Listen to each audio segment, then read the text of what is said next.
School की बस traffic signal पर खड़ी थी और 6 साल का मयूर समझो ड्राइवर भैया के सर पे। गर्मी का दिन था। एक हाथ में लाल रंग की वाटर बोतल और दूसरे में सफ़ेद रंग का टिफिन बॉक्स। पीछे स्कूल बैग, सफ़ेद पैंट से बाहर निकली सफ़ेद शर्ट, बाल बिखरे हुए लेकिन आंखों में चमक। उसने कहा, ड्राइवर भैया जल्दी चलो ना। ड्राइवर ने मयूर की ओर देखा और मुस्कुरा दिया। बच्चा पिछले आधे घंटे से 4 बार ये बात कह चुका था। ड्राइवर ने कहा, भूख लगी है? मयूर ने कहा, ना। ऐसी क्या इमरजेंसी है भैया? ड्राइवर ने कहा। ट्रैफिक सिग्नल हरा हुआ, गाड़ी चल पड़ी। 10 मिनट में मयूर का बस स्टॉप आ गया। रोज की तरह आया उसे लेने के लिए पहुंची हुई थी। वो घर की ओर चले तो मयूर इतनी तेजी से आगे चलने लगा कि जैसे पता नहीं क्या इमरजेंसी आ गई। 5 मिनट में वो दौड़ता हाफता अपने 3rd फ्लोर के फ्लैट की सीढ़ियों पर था।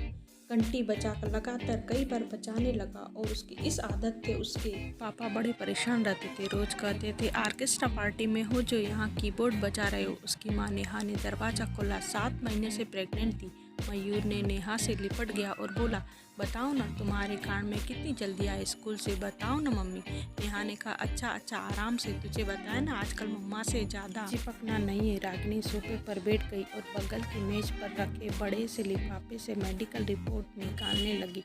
ये देख, डॉक्टर अंकल ने ये दिया है, नेहा ने कहा और मयूर की छोटी छोटी उंगलियों को अपनी सोनोग्राफी रिपोर्ट पर बनी एक सफ़ेद आकृति के ऊपर फिराने लगी। नेहा को तो जैसे किसी खजाने की झलक मिल गई। उसने कहा, कब कब? नेहा ने कहा, 2 महीने बाद, 5 जुलाई को। मयूर उठा, अपने हाथ फैलाए और पूरे घर में एरोप्लेन बनकर मंडराने लगा और जोर जोर से गाता जा रहा था, मेरे घर एक काका आने वाला है। नेहा और उसके पति मोहित के घर में दूसरा बच्चा आने वाला था। मयूर की अच्छी परवरिश हो, इसके लिए नेहा ने अपनी बैंक की नौकरी छोड़ दी थी और कई साल से माँ होने की नौकरी, जो अपने आप में फुल टाइम जॉब होती है, बखूबी संभाल रही थी। मोहित एक अच्छी पोजीशन पर था, अच्छी खासी तनख्वाह मिलती थी।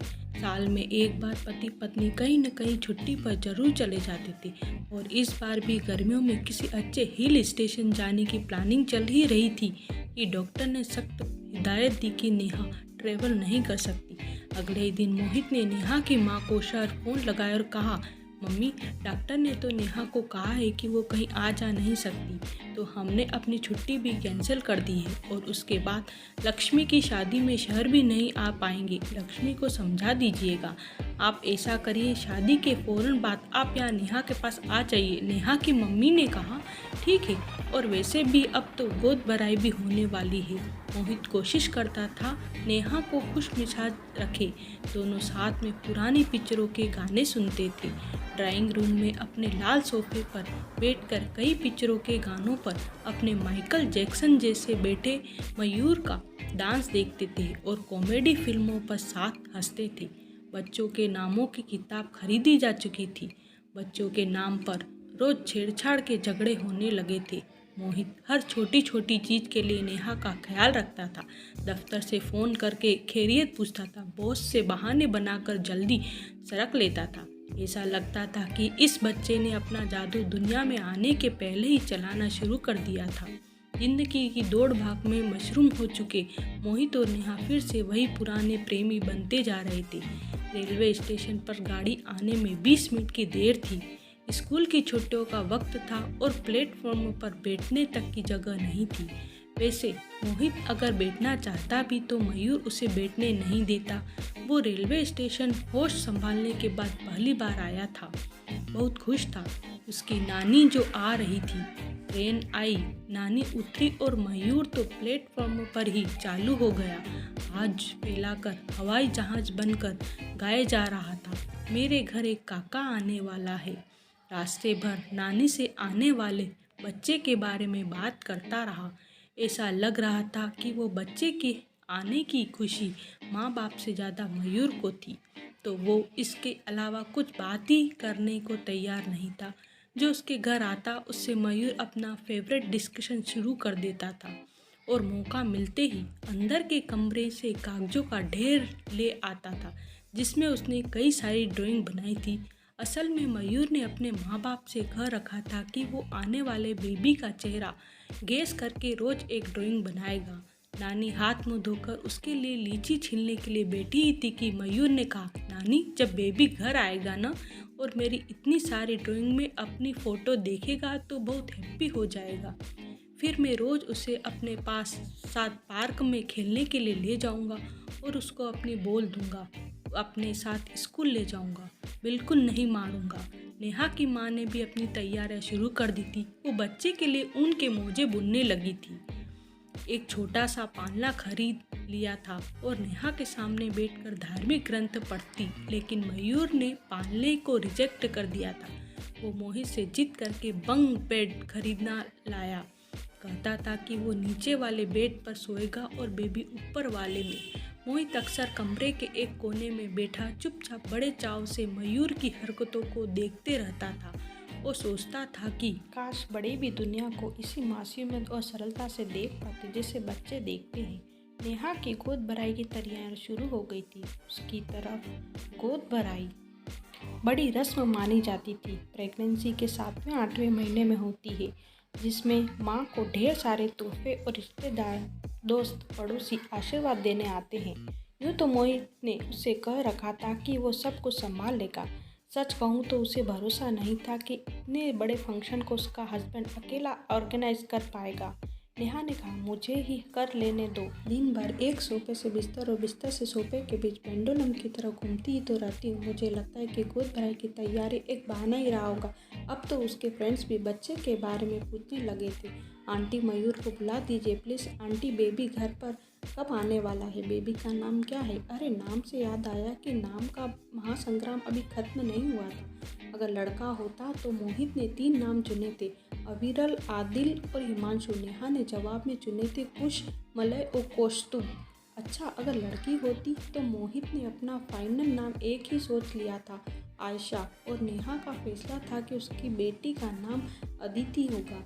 इस 8 नामों की लड़ाई में बेचारा मयूर पीसा जा रहा था, न जाने कितनी बार। वो आंखें बंद करके बड़ी सी शीट पर कई नामों में से एक नाम पर उंगली रख चुका था, लेकिन हर बार मियाँ बीबी में कुछ न कुछ आरोप प्रत्यारोप हो जाते थे और फैसला खारिज हो जाता। ये सब करते करते गोद भराई का दिन भी आ गया। घर रिश्तेदारों से भरा हुआ था। औरतें ढोलक मंजीरे पर अपनी धुन में गाने लगी थी। उधर अपने कमरे में नेहा तैयार हो रही थी, साड़ी नहीं छाट पा रही थी, उलझ रही थी।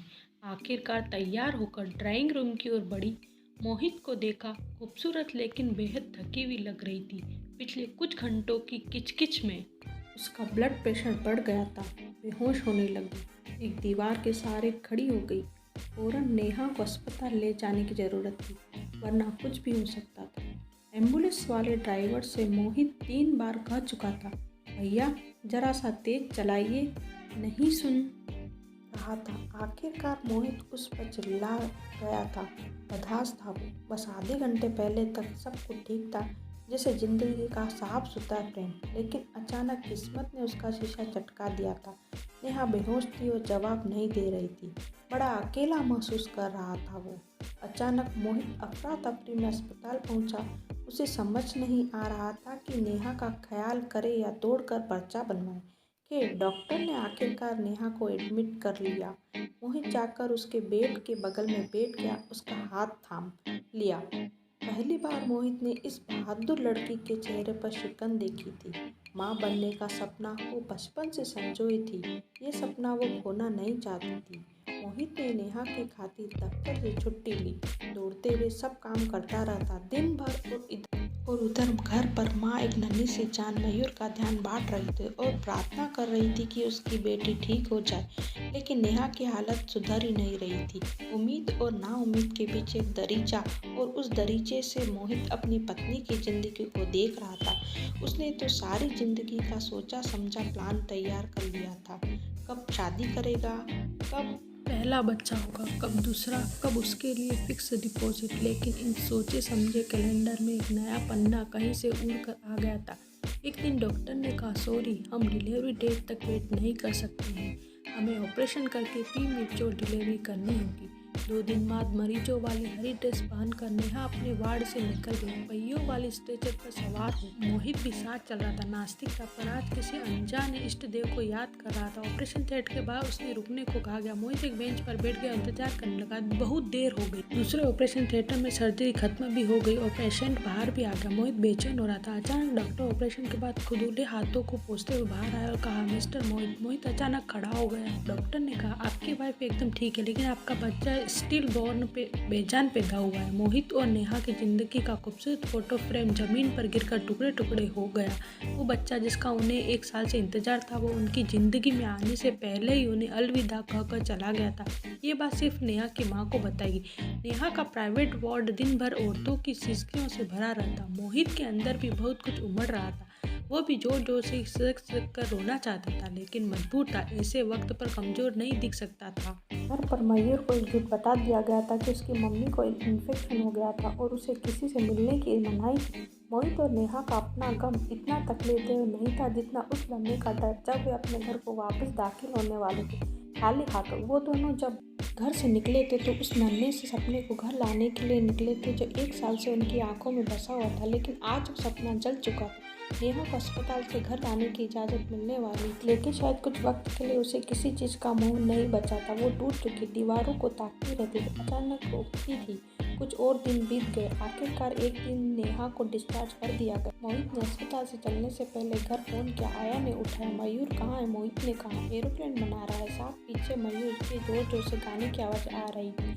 वो हाथ हवा में फैलाए हवाई जहाज बनकर सारे घर में गाता जा रहा था, मेरे घर एक काका आने वाला। मोहित ने बिना कुछ के फोन रख दिया। पेपर वर्क पूरा हो गया था। वो लोग अपने घर पर चल दिए।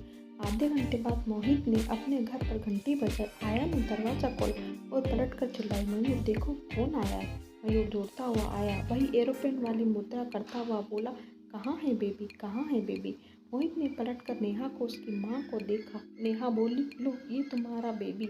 नेहा की गोद में एक छोटा सा बच्चा था, पाँव मारता हुआ, अपनी जरा सी मुट्ठी भींचता हुआ, अपनी आंखें खोलकर रोशनी में मीचता हुआ। नेहा की बेटी उसे छोड़कर चली गई थी और मयूर की खुशी की खातिर मोहित और नेहा ने एक नन्ही सी जिंदगी को एक नई जिंदगी देने का फैसला कर लिया था, अनाथालय जाकर।